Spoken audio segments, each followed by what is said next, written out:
mengenai musyawarah. Iya, sebelum kita melanjutkan pembelajaran kita berdoa dulu ya.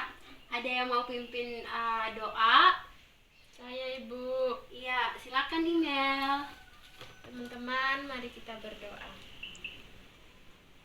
Amin. Ya, kita melanjutkan dengan absen dulu ya. Ibu mulai dari Putra. Hadir. Email. Hadir. Tika. Hadir Bu. Lili. Hadir. Intan. Hadir Ibu. Iya, hari ini anak-anak ibu semuanya hadir ya. Iya, jadi benar kata Tika. Hari ini kita belajar mengenai musyawarah. Anak-anak, sebelum kita memulai pembelajaran kita, ibu mau menjelaskan dulu nih. Takutnya ada yang tidak tahu tentang musyawarah. Jadi, musyawarah itu adalah pembahasan bersama dengan maksud mencapai keputusan bersama dan penyelesaian masalah yang dilakukan secara berunding. Anak, apakah ada yang bisa menjelaskan kembali? Saya Ibu. Iya. Apa Intan? Musyawarah apa? Musyawarah adalah pembahasan bersama dengan maksud mencapai tujuan, keputusan, dan penyelesaian masalah. Iya, benar kata Intan. Musyawarah itu dengan tujuan atau maksud dari musyawarah itu untuk mendapatkan keputusan bersama untuk menyelesaikan masalah. Musyawarah itu dilakukan secara berunding atau bersama-sama, lebih dari 2 orang atau lebih dari 1 orang. Itu namanya musyawarah untuk mendapatkan hasil bersama. Nah, selanjutnya dari musyawarah ini, jadi anak-anak, apakah ada yang tahu mengenai ciri-ciri musyawarah? Ibu sebutkan dulu ya. Nah, pertama itu musyawarah dilakukan berdasarkan kepentingan bersama. Yang kedua, hasil keputusan musyawarah bisa diterima oleh seluruh anggota musyawarah atau orang yang peserta musyawarah yang ada pada saat itu. Yang ketiga, pendapat yang diusulkan peserta musyawarah mudah dipahami oleh peserta lainnya.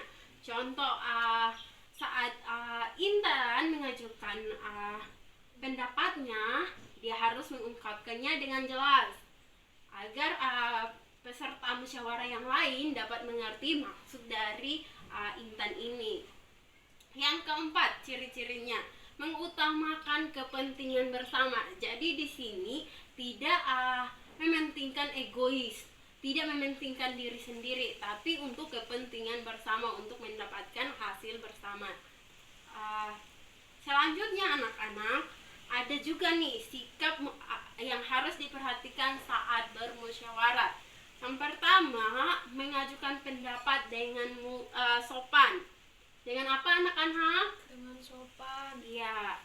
Jadi dengan sopan. Pertama mungkin kalau ada yang ingin mengajukan pendapat, ya bilangnya begini, iya, izin bertanya, nama saya mungkin email, ingin mengajukan pendapat seperti ini, dan dijelaskan secara jelas. Yang kedua, menghargai suara terbanyak. Jadi saat voting, suara terbanyak harus dihargai, harus dipakai. Yang ketiga, menerima hasil musyawarah.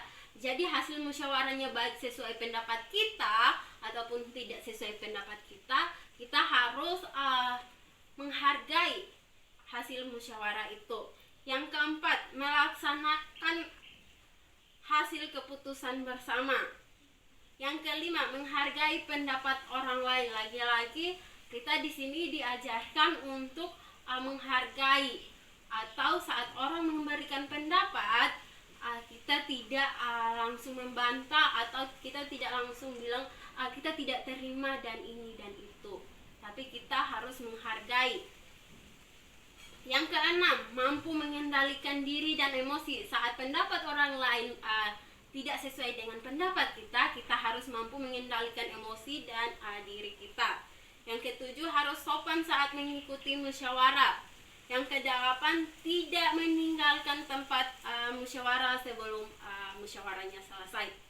Jadi tidak pergi saat masih ada musyawarah dilaksanakan, karena hanya contoh, karena tidak sesuai sependapat lah, atau tidak suka dengan beberapa orang lah. Jadi suka tidak sukanya kita harus mengikuti musyawarah itu sampai selesai. Yang terakhir, mematuhi peraturan musyawarah. Jadi musyawarah itu alangkah baiknya dilakukan dengan sudah membuat peraturan. Nah, anak-anak, apakah ada yang tahu musyawarah itu terdapat dalam Pancasila sila keberapa? Saya, Bu. Iya, sila keberapa, Lili? Sila keempat dengan lambang banteng. Iya, sila keempat ya anak-anak, dengan lambang banteng, yaitu kerakyatan yang dipimpin oleh hikmat kebijaksanaan dalam permusyawaratan perwakilan. Jadi itu musyawarah itu penting dan ada di Pancasila sila keempat. Iya. Anak, apakah ada yang bisa menjelaskan kembali ciri-ciri dari musyawarah yang baik? Saya, Bu. Iya, Tika, silakan. Ciri-ciri musyawarah yang baik itu yang pertama dilakukan berdasarkan kepentingan bersama. Terus yang kedua, hasil keputusan musyawarah bisa diterima oleh seluruh peserta musyawarah. Yang ketiga, pendapat yang diusulkan oleh peserta musyawarah mudah dipahami oleh seluruh peserta musyawarah. Dan yang keempat, mengutamakan kepentingan bersama. Iya, Tika, ibu mau nanya lagi nih, atau teman-teman yang lain, ibu ingin bertanya. Tadi ibu sudah menjelaskan mengutamakan kepentingan bersama. Ada yang bisa menjelaskan atau ada yang bisa memberitahu ibu kepentingan bersama yang dimaksud di sini seperti apa? Saya, Bu. Iya, email, silakan. Kepentingan bersama dalam musyawarah itu artinya di dalam musyawarah jika membahas tentang suatu masalah, kita harus mengutamakan kepentingan bersama, bukan kepentingan diri sendiri. Iya, ibu ulangi lagi ya anak-anak. Jadi dalam bermusyawarah kita tidak boleh mementingkan diri sendiri atau egois, tapi harus mementingkan kepentingan bersama, atau dengan tujuan agar hasil yang kita dapatkan adalah hasil yang terbaik untuk semua peserta masyarakat. Itu penting dari kepentingan bersama atau kepentingan musyawarah.